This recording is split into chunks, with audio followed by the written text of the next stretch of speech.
From MTN News, this is Montana This Morning. A new lawsuit accusing Red Lodge Mountain of negligence. We know that a chairlift should not just fall spontaneously off a tow rope. Two men says it's the resort's fault. They were injured when a chairlift broke back in 2020. At the end of the day, we want you to be able to go home and talk about your ski day with your family. But the resort sees it another way. Good morning and welcome to Montana This Morning on this Wednesday, November 15th. I'm Jackie Coffin in for Augusta McDonald. It's a case placing safety front and center this ski season. An attorney for the two injured men claims on December 5th, 2020, the Willow Creek lift chair fell from its rails during loading. One of the men suffered a separated shoulder, the other a concussion. But resort officials argue they aren't at fault, saying in court documents, one of the rider's snowboard edges caught the chair, twisting and detaching it. Red Lodge Mountain leaders tell us their number one priority is and always has been safety. We can't guarantee it because skiing is an inherently dangerous sport. It's a fact of life. We can't guarantee it, but we do our best to make sure that it's as good as it can be. Plaintiffs say this latest incident is not the first time a chair is detached from the Willow Creek lift. Back in 2011, the wind blew a chair against a tower, detaching it from the haul rope. In that case, Red Lodge Mountain closed the chairlift for 2 days to investigate. On top of that, the Willow Creek lift has the same style of chair that ejected a Missoula 4-year-old back in March at Snow Bowl. Experts saying riblets tend to swing after a misload. In question in the lawsuit is the role of the lift operator at the time of the chair detachment. The plaintiffs say he didn't see the men load the chair. Resort officials say they spend thousands in education and training each year for employees. For now, the case looks like it's heading to a jury trial. And we want to say a big thank you to each of you and every one of you donated during Turkey Tuesday. Haley Monaco's here. Good morning, Haley. Good morning, Jackie. Yesterday was such a fun day, and it took an entire community to pull that together. But it's time for this morning's big reveal. Let's see how many turkeys we collected. That's right, 1,200 of them. Wow. Very, very incredible, you guys. And as exciting as 1,200 turkeys is, it only scratches the surface of your generosity yesterday. You also donated hundreds of pounds of Thanksgiving sides for Family Service to distribute to community members who need them most, and dozens of toys for Toys for Tots. Those two great organizations will also split the $12,000 you donated yesterday. The turkeys and sides will be packed into turkey boxes, which Family Service will donate to more than 1,000 community members in need of food assistance this holiday season. Jackie, Family Service provides some type of assistance to 1 in every 11 Billings residents. They feed about 140 people every single day. You're absolutely right, Haley. And as you said, we are just so thankful for everyone who came out, donated, and just made this event a wonderful success for our community and for our neighbors in need this holiday season. Thank you, Haley. And Station General Manager Justin Martin wanted us to pass along this message this morning, writing, quote, "On behalf of KTVQ, I'd like to express my gratitude for all those who contributed to supporting our community and helping those in need with this year's Turkey Tuesday fundraiser. Whether you gave a turkey or a toy or were one of the many volunteers and team members who made the day such a success, thank you for making a difference for so many people you'll likely never get to meet. You all showed this community that has faced some tough days as of recent what a heart of service truly is, and you remind us all to never lose hope. Some days we all succeed at pulling the rope together in the same direction, and it creates a little magic. Turkey Tuesday was one of those days. As we head into this holiday season, carry forward a little of the Turkey Tuesday spirit of giving and love, and pass it on whenever and to whomever you can. And it was a beautiful day yesterday, Miller. Yeah, weather-wise, yeah, absolutely nice. Now, it was a little cooler than the day before, yes, and we're going to warm right back up again today. And then we have more seasonal temperatures on the way and maybe a little bit of rain, snow in the mix. Now, how did we wrap up yesterday? Still above average, but a little cooler. High got up to about 56, so a good 10 degrees above the norm. Today we're going to try to push maybe near 20 degrees above average. Top gust yesterday near 20 miles an hour. That's really going to be the big story. Those winds are whipping today, especially around the western foothills. It's been a dry start to the month. For the year, though, we're pacing ahead. For the snow totals, we're starting to dig a hole there. for where we should be, but we could see a little bit of snow tomorrow morning. Nothing much is going to come out of that, though. Temperature-wise, right now we're at 43, feels like 37. Winds out the southwest at about 10 miles an hour. Pretty quiet out there. A few clouds to our north. Temperatures 20, 30s, and 40s as we get up and at them. Yeah, big story today going to be those winds. The usual suspects, Livingston down to Nye, Big Timber, Reed Point. We can all see gusts 50 to 60 miles an hour. Breezy elsewhere. We'll talk about that. We'll talk about the cool down, the possibility of maybe some snow tomorrow morning.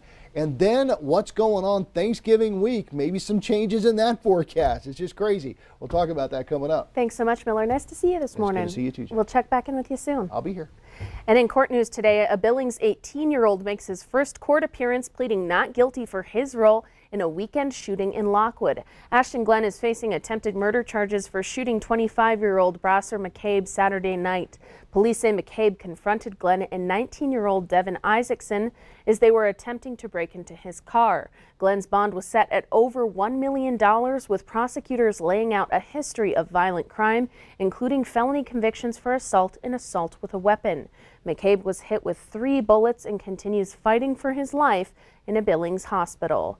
We're also learning the name of another victim of gun violence here in Billings. According to family members, 24-year-old Brendan McMahon was killed last Thursday in a shooting on the West End. Police found his body after responding to a weapons complaint at an apartment complex in the 2900 block of Monad Road. No arrests have been made in that case. And police say a contributing factor to violent crime in Billings continues to be a lack of jail space. It's why city leaders are now proposing a temporary addition for misdemeanor offenders. The Yellowstone County Detention Facility currently has around 600 inmates for its building, which has a capacity just over 400. Billings Administrator Chris Kukulski says the city would contribute $500,000 for a modular building right next to the jail. But before any action can be taken, the county has to get on board.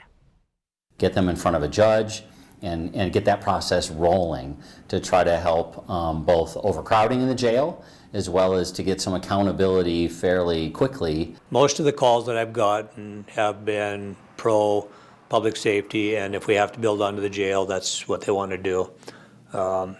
I can't say it's been a large number of the population, but it's been people that have been very serious about this is an issue we have to deal with.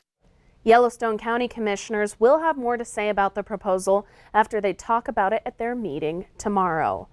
An Idaho family is mourning a husband and father who lost his life in an accident this week at the Stillwater Mine in Nye. Q2's Alina Howder caught up with the wife of Noah Dinger, who says he will be dearly missed.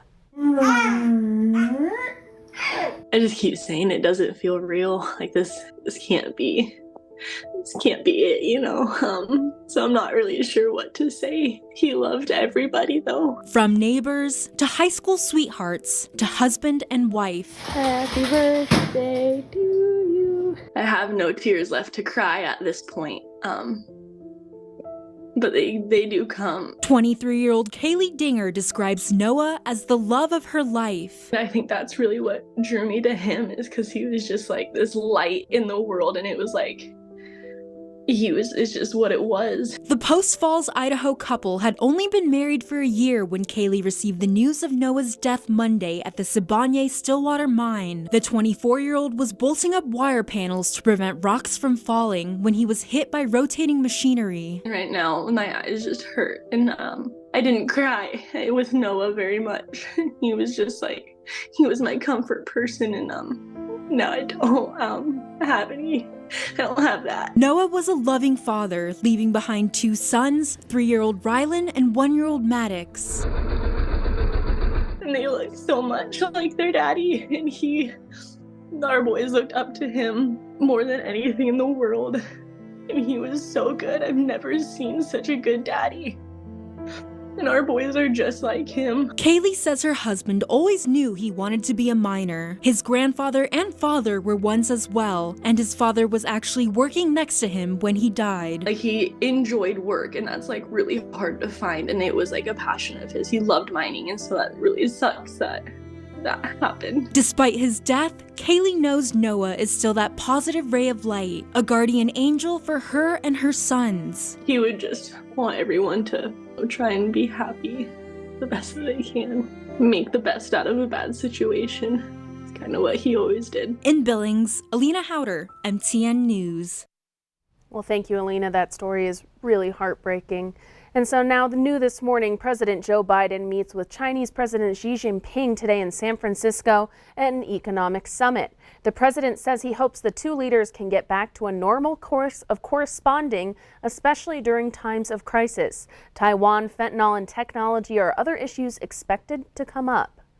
And Israeli forces are raiding the largest hospital in Gaza. They're urging militants to surrender as thousands of Palestinian civilians shelter inside.